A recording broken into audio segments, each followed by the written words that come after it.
Very good morning class. आज हम प्रबंध के कार्य के बारे में जानेंगे, यानी फंक्शंस ऑफ मैनेजमेंट। मैनेजमेंट के बारे में जैसा आप समझते हैं कि it's the art of getting things done through others, यानी दूसरों के द्वारा कार्य कराने की एक कला है। किस तरीके से दूसरे व्यक्ति जो संगठन में कार्य कर रहा है वो इन कार्यों को संपादित करता है। तो उसके बारे में आगे समझने के लिए जो प्रबंध है उसको विभिन्न कार्यों के हिसाब से बांटा गया है। There are various functions of management like planning, organising, staffing, directing, controlling.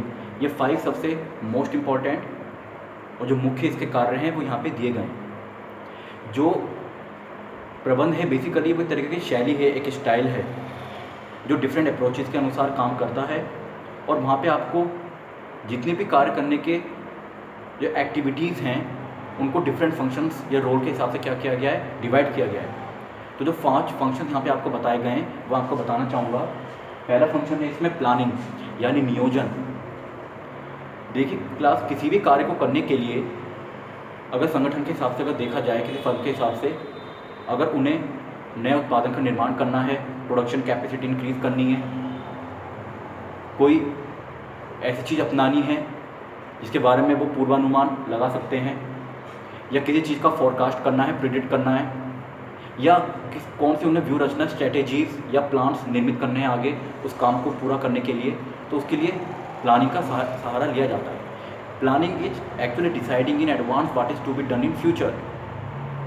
Means ये हमें ये समझाने की कोशिश करता है कि कोई भी कार्य कब, कहाँ और किसके द्वारा किया जाए। तो planning is basically looking forward. ये एक आगे देखने की क्या है, कला है, एक तरीका है। जितनी भी स्ट्रेटजीज या प्लान्स निर्मित होते हैं it's depends on the planning. ये सब नियोजन पे डिपेंड होते हैं। नियोजन एक तरीके से हमें आगे जो एक्टिविटीज़ करनी है, जो कार्य करना है, उसका पहले से है जो हम आकलन करते हैं उसके बारे में यहाँ पे समझाता है। So planning is actually deciding what we are going to do in future. अगला इसका फंक्शन है डेट इज संगठन, ऑर्गेनाइजेशन। तो संगठन क्या होता है? जो organisation is the correlation and relation of various activities of various groups and their efforts. जो संगठन है वो एक तरीके से जो विभिन्न प्रकार के आपके विभाग हैं उन सब की जो क्रियाएं हैं उनके बीच में एक तालमेल स्थापित करने की एक कला है। जितने भी कार्य होते हैं उसके लिए ज़रूरी है कि वो मनुष्य द्वारा कराए जाएं। उसके लिए रिसोर्सेज, क्षमता, एफर्ट्स, इन सब की रिक्वायरमेंट होती है, और उसके लिए एक कलेक्टिव एफर्ट्स की भी रिक्वायरमेंट होती है। तो संगठन जो है बेसिकली हमें एक तरीके से जो प्रशासनिक कार्य इसमें जो सम्मिलित होते हैं उनके बारे में बताया गया है कि हम किसी कार्य को करने के लिए प्रॉपर ऑर्गेनाइज्ड एफर्ट्स या संगठित तरीके से किस तरीके से कार्य को आगे बढ़ाते हैं, निष्पादित करते हैं।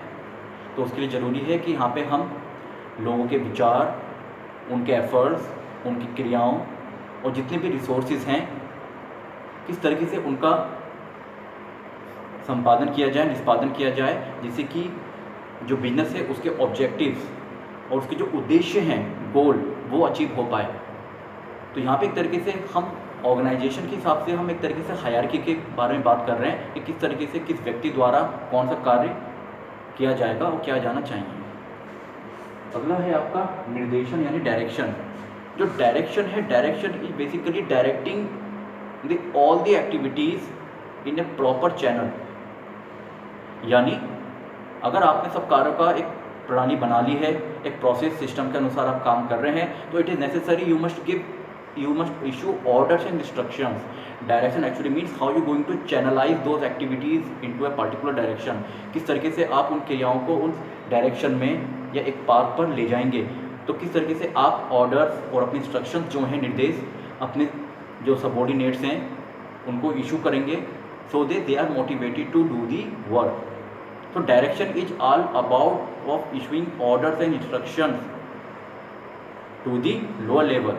क्योंकि डायरेक्शन जो होता है, जो टॉप लेवल होता है उसके द्वारा जो नीचे के लेवल के एम्प्लॉयज़ होते हैं उनको इशू किया जाता है, तो उसके अनुसार वो सब कार्य करते हैं। So it's a type of an activity, और you can say it's principle of unity of command and unity of direction. तो वो आपको ये जो प्रिंसिपल हैं दोनों के सिद्धांत वो आपको डायरेक्शन में देखने को मिलेंगे। अगला जो है वो है स्टाफिंग। तो क्लास किसी भी कार्य को करने के लिए संगठन या फर्म हो, वहाँ पे जो ह्यूमन एसेट्स है they also play very important role. जो मानव संसाधन के बारे में बताने का तात्पर्य ये है कि ये एक तरीके से किसी भी बिजनेस की फर्म की रीढ़ की हड्डी है। उसके बिना कोई भी कार्य निष्पादित नहीं किया जा सकता है और ना ही हम कल्पना कर सकते हैं। तो staffing it's all about the recruitment, selection, their training and development. इसमें उनका पूरा रिक्रूटमेंट करना, उसके सबसे पहले एप्लीकेशंस, आवेदन, पहले एडवर्टीजमेंट करना, फिर एप्लीकेशंस प्राप्त करना, उनके इंटरव्यूज कंडक्ट कराना, फिर उनका सिलेक्शन करना। Staffing basically related with the filling the post, इस पोजीशन पे किस तरीके से व्यक्ति को नियुक्त किया जाए, तो उसके लिए कौन सी प्रणाली अपनाई जाती है, वो सब स्टाफिंग में आती है। Basic it's a function of the HR, यानी ह्यूमन रिसोर्स, मानव संसाधन। तो यहाँ पे खाली यही नहीं है कि नियुक्ति के बारे में देखा जाता है, बल्कि यहाँ पे जो है आप किस तरीके से अपने ह्यूमन एसेट्स को और ज़्यादा इफेक्टिव बना सकते हैं, एफिशिएंट बना सकते हैं, उनकी स्किल्स जो है किस तरीके से इन्हेंस कर सकते हैं, बढ़ोतरी कर सकते हैं, जिससे कि वो अच्छा उत्पादन में उनकी क्षमता बढ़े और वो एक तरह से एफिशिएंटली तरीके से काम करें और जो फर्म के ऑब्जेक्टिव्स हैं, उद्देश्य उनकी पूर्ति करें। तो उसके लिए यहाँ पे उनके विकास, डेवलपमेंट, ओरिएंटेशन, उस पर भी ध्यान दिया गया है, किस तरीके से उनको मोटिवेट किया जाता है, वो सब यहाँ पे आपको स्टाफिंग बताई गई है, जिसे आप फ्यूचर में कभी डेप्थ में पढ़ेंगे। लास्ट जो है आपके पास नियंत्रण, कंट्रोल। तो control is basically the evaluation of the all the activities, whether activities are going on according to the prescribed standard और मेजरमेंट। जो कंट्रोल है एक तरीके से आप जितनी भी गतिविधियां हैं फर्म की, उसको देखने की एक प्रणाली है और ये देखना कि क्या जितनी भी एक्टिविटीज़, क्रियाएं जो फर्म की हो रही हैं वो आपके अनुसार, जो आपने मापदंड सुनिश्चित किए हैं उसके अनुसार हो रही है, नहीं हो रही है, और अगर नहीं हो रही है तो उसके पीछे कारण क्या है और उन कारणों को हटाने के लिए कौन कौन से आपने डिराइवेटिव प्लान, सपोर्टिव प्लान बनाए हुए हैं। तो controlling is all about the measurement of the standard of your performance, आपके परफॉर्मेंस को देखना कि how your work is actually is going on. तो कंट्रोलिंग इज लुकिंग बैकवर्ड, इसलिए जो नियंत्रण है ये पीछे देखने की कला है। जैसे प्लानिंग आगे देखने की कला होता है, तो कंट्रोलिंग क्या है, नियंत्रण ये पीछे देखने की कला है। यहाँ से आप ये देखना चाहते हैं कि काम जो हो रहा है, जो एक्टिविटीज, गतिविधियाँ चल रही है फर्म में, that is according to the goals and objectives और not, and what parameters, standards, benchmark you have fixed. आपने कौन से एक स्टैंडर्ड और जो बेंचमार्क है, एक पैरामीटर जो है आपने फिक्स किए हुए हैं कि उस स्टैंडर्ड के हिसाब से काम करना है, नहीं करना है। एक उदाहरण के लिए मान लीजिए कि जैसे आपको पता है कि आपको इतनी सेल अचीव करनी है इस महीने में, तो क्या आपकी सेल उसके अकॉर्डिंग अचीव हो रही है, नहीं हो रही है। आपको इतना उत्पादन करना है, इतनी कैपेसिटी पे प्रोडक्शन करना है, तो you should also see that whether production going on to the that level mark और नॉट। और अगर होता है तो वेल गुड, अगर नहीं होता है तो उसके कारण क्या क्या है, क्या क्या डेविएशन हैं, विचलन हैं, और उन डेविएशन, विचलन को रिमूव करने के लिए आप कौन कौन सी स्ट्रैटेजी बनाते हैं, कौन कौन सी व्यूहरचनाओं का निर्माण करते हैं, कौन कौन से डिराइवेटिव प्लान्स बनाते हैं जो आपकी मेन प्लान को सपोर्ट करें। तो ये चीज़ में बताई गई है। इसके अलावा इसके कुछ और फंक्शंस भी हैं, जैसे कम्युनिकेशन, संप्रेषण के बारे में आप जानते ही, मैं फिर आपको बता भी चुका हूँ कि it's all about the sharing of ideas, beliefs. यहाँ पे एक व्यक्ति जो दूसरे व्यक्ति को कुछ समझाना चाहता है, बताना चाहता है अपने मुख से या रिटर्न तरीके से, वो कम्युनिकेशन ही है, संप्रेषण है। किस तरीके से आप अपनी अभिव्यक्ति दूसरे व्यक्ति को पहुंचा सकते हैं, किस माध्यम से, तो कम्युनिकेशन के बारे में उसमें सब डेट में ये बताया गया है। So all this functions comes under the management. Thank you.